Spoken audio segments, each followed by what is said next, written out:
Hi, Mrs. Grimm's first grade friends. So today we are going to finish Flat Stanley, the last two chapters, Flat Stanley's Worldwide Adventures. Remember, we're thinking about author's purpose when we read this week. So what do you think is the author's purpose of writing this? We talked yesterday about that we're going to be learning things from it, and we've been learning things about history, and we've been learning things about Washington, D.C. So today I want you to think about, in the end of this book, what are some lessons that you have learned? All right, and the author's purpose. Here we go.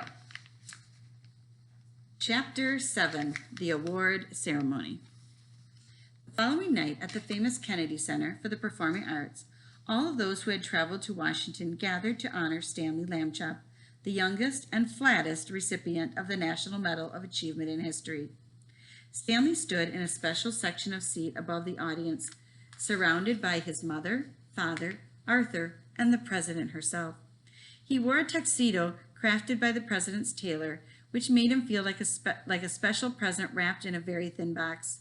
Around his neck, on a red, white, and blue striped ribbon, hung a bronze medallion, the National Medal of Achievement. When the orchestra finished playing the national anthem, everyone took their seats. Here's a picture of him in his tuxedo with the medal around his neck. The governor made some brief remarks, and then a girl in a plaid shirt, blue jeans, and a cowboy hat sauntered onto the empty stage. She carried a ukulele. "My name is Calamity Jasper from the Black Hills of South Dakota," she said into the microphone. "I met Stanley on Mount Rushmore the day he saved Abraham Lincoln's face from cracking off. I'm real proud of him here tonight. This song is for you, cowpoke." So remember, we learned what Mount Rushmore looked like, and that it's located in South Dakota. She gave a few strums of her ukulele and began singing in a sweet, warbling voice. The tune was, "You Are My Sunshine," but she changed the lyrics to, "You are our flat boy, our only flat boy." She received a standing ovation. Here's a picture of her. Mr. O.J. Dart, the Lambchop's neighbor and the director of the National Historical Museum, appeared on stage.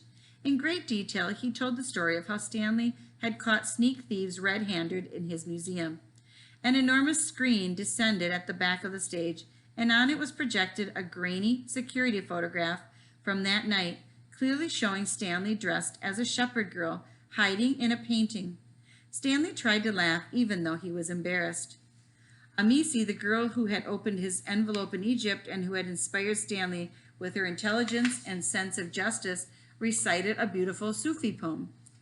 Mountie Martin, of all the Royal Canadian Mounted Police, showed an instant replay of Stanley coiled into a hockey puck, whipping past an NHL goalie to score an impossible goal.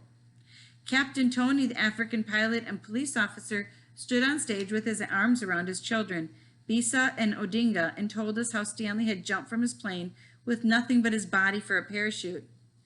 And the billionaire Billy Wallaby stood with his long-lost brother, Wally Wallaby, and spoke stirringly about how Stanley had reminded them of the spirit of brotherhood. Oda Nobu, the big Japanese movie star, took the stage. "Hello, Stanley-san," he said. "You once did me the honor of traveling to Japan because you said you were a great fan. I am here to return the favor. I am a great fan of you." A great ream of paper was rolled onto stage, and Oda Nobu tore off a gigantic sheet that was taller and wider than he was.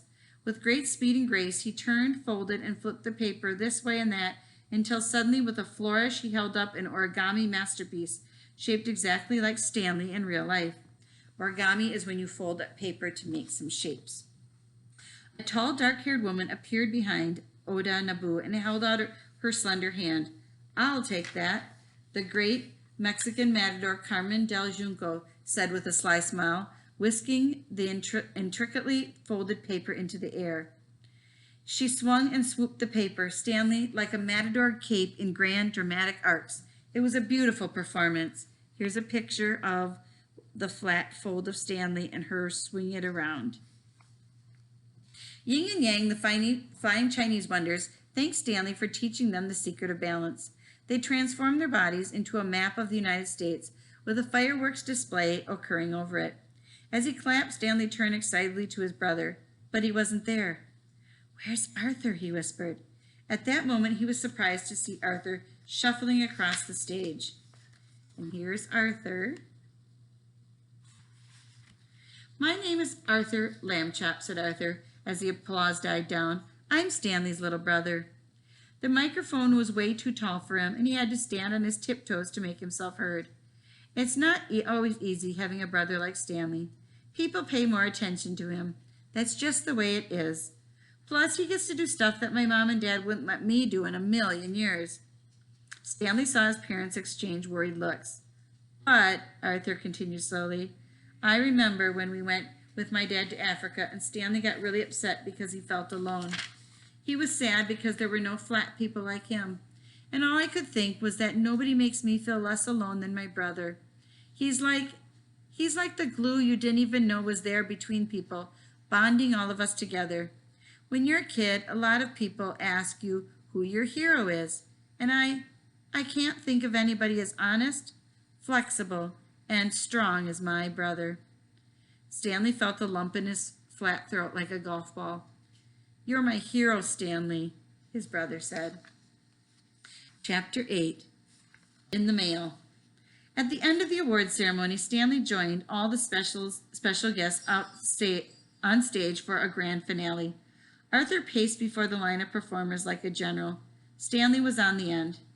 "This is it," Arthur said. "Ready?" A murmur of excitement went down the line. Yang, the flying Chinese wonder, leaned forward and winked at Stanley. Stanley noticed that beside him, Carmen Del Junco and Oda Nabu were holding hands. "Commence countdown," Arthur hollered. 10, 9, 8, 7, 6, 5, 4, 3, 2, 1. Yin flipped high into the air and landed on her brother Yang's shoulders. Yang bent his knees, and the pair launched straight upward like a rocket. Yang landed on Oda Nabu's shoulders, so they were now 3 people tall. At that moment, Carmen Del Junco grabbed Stanley's hands and spun him around. His feet left the ground, and she let go. Stanley arced around the theater like a boomerang until she saw Yang's face. There's a picture of what they're talking about. They're all piling up on top of each other, and Stanley is at the top like a flag. They grabbed each other's hands. Stanley held his body out to the side and waved his legs gently atop the flagpole formed by his friends. The crowd leaped to their feet. "That's my boy," cried his father. "Bravo," yelled the President of the United States. "Be careful," cried Stanley's mother. High over his friends from all over the world, Stanley waved his body proudly. "Now me," called Arthur. That spring, Arthur and Stanley were playing in their room at home when their mother burst in. "Look," she cried, waving an enormous envelope. "What is it?" asked Stanley. "Open it," said his mother. The envelope was made of thick, creamy paper, and Stanley slid his finger under the flap and slid it open. He pulled out a grand square of paper and read, here's a picture of it. "You are cordially invited to join us in celebrating our wedding. Oda Nabu of Tokyo, Japan, and Carmen Del Junco of Mexico City, Mexico." In the corner of the invitation was a note jotted in blue pen. Stanley peeked inside the envelope and spotted something else inside. He pulled out a piece of card that was shaped just like a very small version of himself. "What's that?" said Arthur. "RSVP," which means to respond, "via Flat Stanley," Stanley read. "You're starting a trend," Arthur said. He sounded impressed. Stanley smiled to himself and walked over to his bulletin board. He looked for a free spot among all the things tacked up there. His eyes passed over a newspaper headline from when he saved Mount Rushmore, pinned next to a postcard from Calamity Jane. There was a snapshot of him and Amisi in front of Egyptian pyramids, and a picture of Oda Nabu in a karate class in Japan. Underneath one corner was an Australian boomerang. There was a picture he took at the Beijing Zoo of a ferocious-looking panda bear. There was a newspaper headline from his plunge over Niagara Falls next to a flat fish head skull from Africa. He had had a lot of adventures, and he hoped to have many more. Near the center of the board, with its red, white, and blue ribbon hanging from a pushpin, was his National Medal of Achievement. Stanley tacked the wedding invitation right next to the bronze medal. He read again the note jotted in the corner. "Stanley, thank you for bringing us together." And there's his bulletin board with Flat Stanley looking at it. So what the most important thing he does all these things, but the most important thing was he brought people together. So I want you to think about all that you learned from this Flat Stanley book, and maybe you'll be interested in the rest of this month or maybe this summer to get some other Flat Stanley books and see what else you can learn. I hope you had a good time reading this with me this week, friends. Have a great weekend. Bye.